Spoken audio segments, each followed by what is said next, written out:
আচ্ছা বন্ধু, মনে কর হাসপাতাল আর মসজিদে একসাথে আগুন লাগছে। এখন তুই কোনটা আগে নেভাইবে? তুই তো আবার নাস্তিকদের অনুসরণ করস, আর আমি 5 ওয়াক্ত নামাজ পড়ি দেখে তুই এখন চাইতেছ আমার বিপদে ফেলাইতে, তাই না? শোন, আমার এই 25 বছর জীবনে মসজিদ আর হাসপাতালে একসাথে আগুন লাগছে এরকম কথা আমি জীবনও শুনি নাই বা দেখি নাই। তারপরও তুই যেহেতু আমার এই প্রশ্নটা করছতেই, দুই জায়গায় যদি একসাথে আগুন লাগে তাহলে আমি অবশ্যই আগে হাসপাতালের আগুনটা নিভাবো। তোর এই কথাটা তো আমি মানতে পারলাম না। মসজিদ তো আল্লাহর ঘর, এটাই তো একমাত্র মুসলমানদের ইবাদত করার স্থান।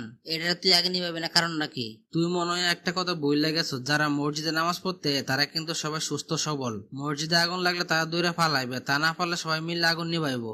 আর হাসপাতালের মধ্যে যারা থাকে তারা অধিকাংশ লোকই অসুস্থ।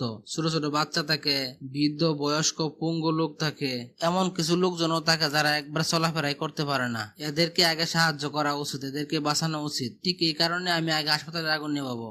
না, তোরই মনের মধ্যে অনেক দুর্বলতা আছে রে। আমি ভাবছিলাম তুই পাক্কা একটা মুসলমান, কিন্তু এখন দেখতেছি তুই আসলে মুসলমানই না। তুই উল্টা পাল্টা খালি উত্তর দেস।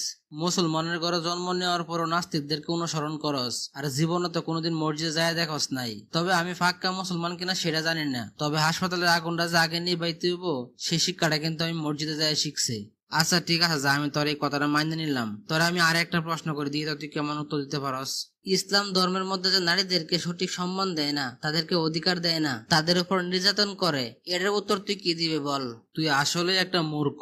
ইসলাম সম্পর্কে তোর কোনো ধারণাই নাই, তারপরে তুই যেহেতু প্রশ্নটা করছস, সংক্ষিপ্ত করে তোর উত্তরটা দেই। ইহুদি ধর্মে বলা আছে মেয়েদের গুণের চাইতে ছেলেদের দোষও ভালো, আর খ্রিস্টান ধর্মে বলা আছে মহিলারা হচ্ছে নরকের দরজা, আর বৌদ্ধ ধর্মে বলা হয়েছে সকল পাপ অপকর্মের মূলেই হচ্ছে মহিলা, আর হিন্দু ধর্মে বলে নারীদের কোনো উত্তরাধিকারী নাই, আর গ্রিস ধর্মে বলছে শয়তানকে দেখতে হলে তোমরা নারীদেরকে দেখো। আর আমাদের ইসলাম ধর্মে নারীদের সম্পর্কে কি বলছে সেটা কিন্তু জানোস? মায়ের পায়ের নিচে সন্তানের বেহেস। যার ঘরের প্রথম কন্যা সন্তান জন্ম নেয় সে আল্লাহর রহমত প্রাপ্ত, সেই পরিবারে আল্লাহর রহমত বর্ষিত হয়। আল্লাহ যখন খুশি হয় তখন মানুষদেরকে দুইটা জিনিস দেয়, একটা হলো বৃষ্টি, আর দ্বিতীয়টা হচ্ছে কন্যা সন্তান দেয়। যার ঘরে 3টি সন্তানই কন্যা সন্তান হয় তাদেরকে দিনী শিক্ষায় শিক্ষিত করে দিনদার পাত্রর কাছে পাত্রস্থ করে সেই বাবা মার জন্য জান্নাত অবধারিত। ইসলামে নারীরা বিয়ে করার সময় যৌতুক দিবে না, উল্টো বিয়ে করার সময় পুরুষরা তাদেরকে দেনমোহর দিয়ে বিয়ে করে। যে স্বামী তার স্ত্রীর চোখে ভালো সেই স্বামী জান্নাতি। একজন স্ত্রীর ভরণ পোষণ সহ সমস্ত দায় দায়িত্ব হচ্ছে একজন স্বামীর।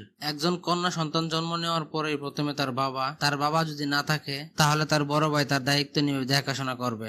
নারীরা যৌবনকালে তার স্বামীর জিম্মাদারিতে থাকে, আর শেষ বয়সে তার সন্তানের জিম্মাদারিতে থাকে। ইসলামী শিক্ষায় শিক্ষিত হওয়া প্রত্যেক নারী পুরুষের জন্য ফরজ। একজন বাবার থেকে একজন মায়ের হক 3 গুণ বেশি। ইসলামে একজন নারী তার স্বামীর সম্পদ পায়, বাপের সম্পদ পায়, এবং মৃত